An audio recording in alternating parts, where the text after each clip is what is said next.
Henry's ancestors went back 8 generations. Olive's went back 10. Her first ancestor had come from Scotland, was indentured for 7 years of labor, and then started out on his own. The Scottish were scrappy and tough, surviving things you'd never dream of.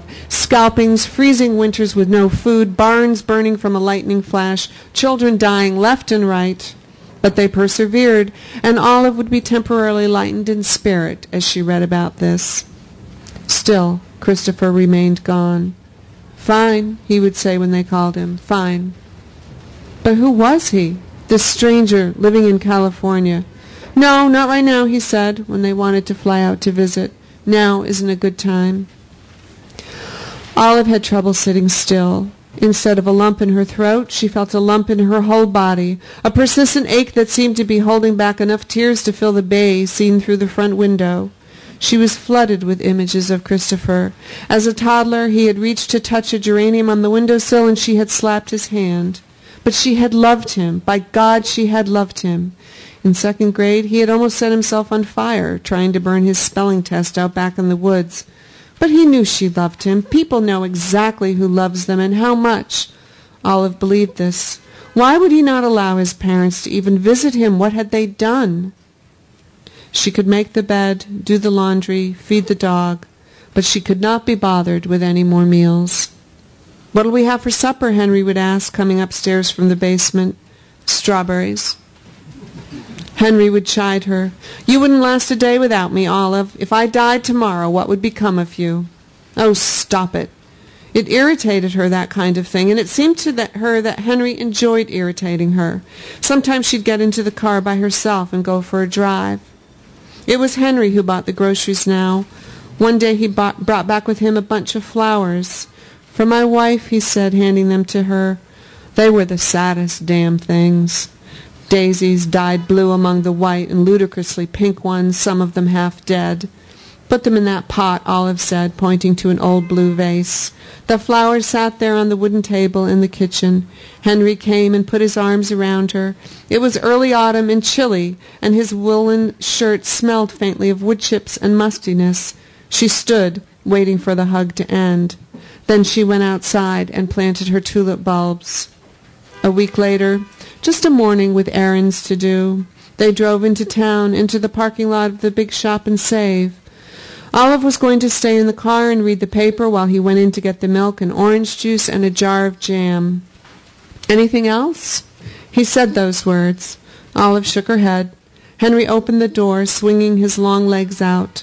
The creak of the opening door, the back of his plaid jacket, then the bizarre, unnatural motion of him falling right from that position to the ground. "Henry!" she shouted. She shouted at him, waiting for the ambulance to come. His mouth moved and his eyes were open, and one hand kept jerking through the air as though reaching for something beyond her. The tulips bloomed in ridiculous splendor. The mid-afternoon sun hit them in a wide wash of light where they grew on the hill, almost down to the water. From the kitchen window, Olive could see them, yellow, white, pink, bright red. She had planted them at different depths, and they had a lovely unevenness to them. When a breeze bent them slightly, it seemed like an underwater field of something magical, all those colors floating on the air. Out there, even lying in the bump-out room, the room Henry had added a few years before, with a bay window big enough to have a small bed tucked right under it, she could see the tops of the tulips, the sun hitting the blooms, and sometimes she dozed briefly, listening to the transistor radio she held to her ear whenever she lay down.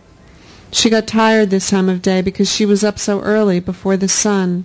The sky would just be lightening as she got into her car with the dog and drove to the river, where she walked the 3 miles one way and the 3 miles back as the sun rose over the wide ribbon of water where her ancestors had paddled their canoes from one inlet to another. Thank you.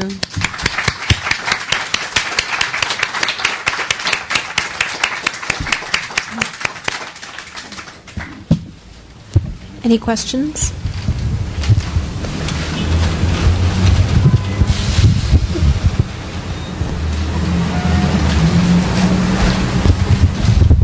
Yes, I was wondering how eerie it felt to have written a book about veterans coming back from Vietnam have it reissued these many years later at a moment when veterans are coming back in a similar state from Afghanistan or Iraq. I thought maybe you'd want to comment. It's really eerie. It's also very depressing. And what's even more depressing, it's not just men coming back, it's women coming back now. And it was, you know, I'm a feminist. I believe women have equal rights and should have and be able to do whatever men do and so on and so forth. But this, I really wonder. I really wonder, because these are horrible wars which most of the veterans, when you talk to them, will tell you they lose their belief system while they're fighting. They don't believe anymore, and so it becomes murder. They're killing without believing in what they're doing. And so the damage is really profound. And I haven't spoken to women, but I have a feeling they must feel the exact same way. So it is quite eerie.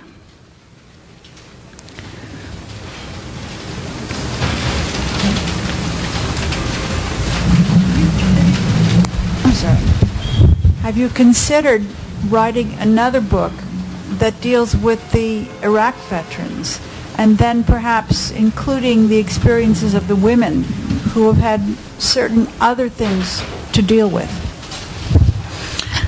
I don't think I've considered it that way. I'm finishing another book, and it has Iraq in it, and it has women in it, but not exactly a sequel to this.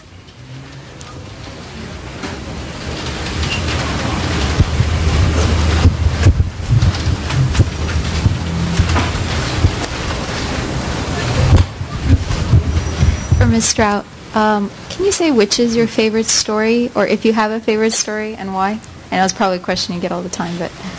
It changes.